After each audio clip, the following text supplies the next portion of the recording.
Assalamualaikum warahmatullahi wabarakatuh.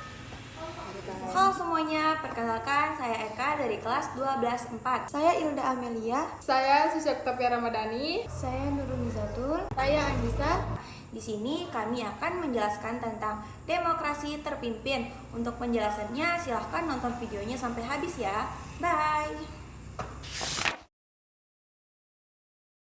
Semua di sini saya akan menjelaskan sedikit tentang demokrasi terpimpin.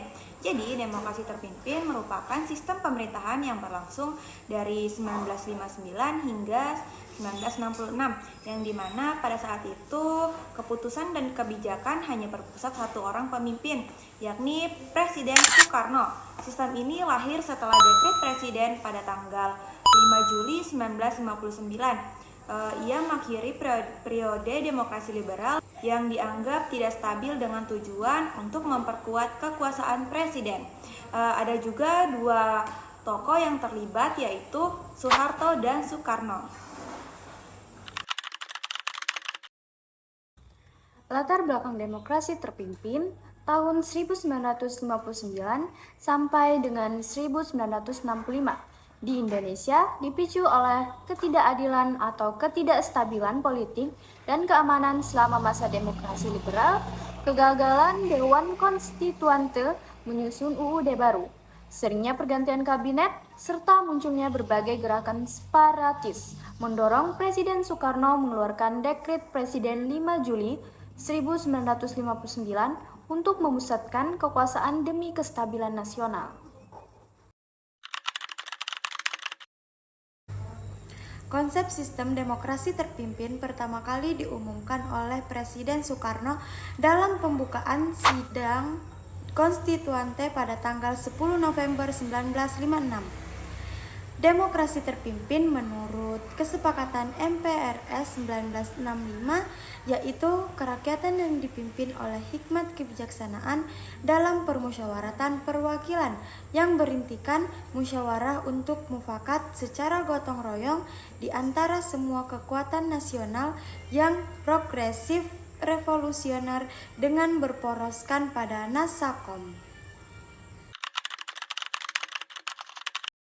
Di sini ada dampak bidang ekonomi yang pertama. Di awal demokrasi terpimpin, kondisi ekonomi Indonesia cukup memperhatikan. Hal ini karena pemberontakan yang terjadi di mana-mana.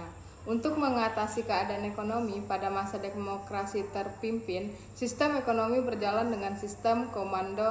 Artinya, alat-alat produksi dan distribusi yang vital harus dimiliki dan dikuasai negara, minimal di bawah pengawasan negara. Dampak bidang ekonomi yang kedua. Terdapat beberapa hal yang terjadi di bidang ekonomi, yaitu 1. Pembentukan Dewan Perancang Nasional Depernas. 2. Pembentukan Badan Perancang Pembangunan Nasional Beppernas. 3. Penurunan nilai uang. 4. Deklarasi Ekonomi Dekon. 5. Pembangunan proyek Mencurse.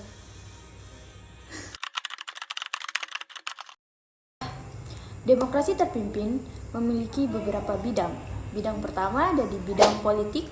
Demokrasi terpimpin memiliki kabinet kerja yang dilantik pada 10 Juli 1959 untuk menggantikan kabinet di Juanda. Yang kedua, di bidang sosial budaya, terdapat beberapa hal yang terjadi di bidang sosial dan budaya.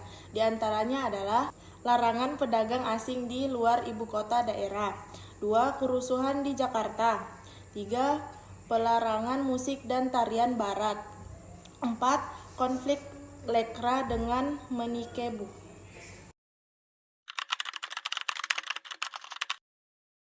Bidang politik kebijakan dalam negeri. Terdapat beberapa kebijakan dalam negeri yang dilakukan diantaranya. Pertama, pidato penemuan kembali revolusi kita menjadi garis-garis besar haluan negara (GBHN). Kedua, Presiden membentuk DPR GR setelah sebelumnya menolak RAPBN.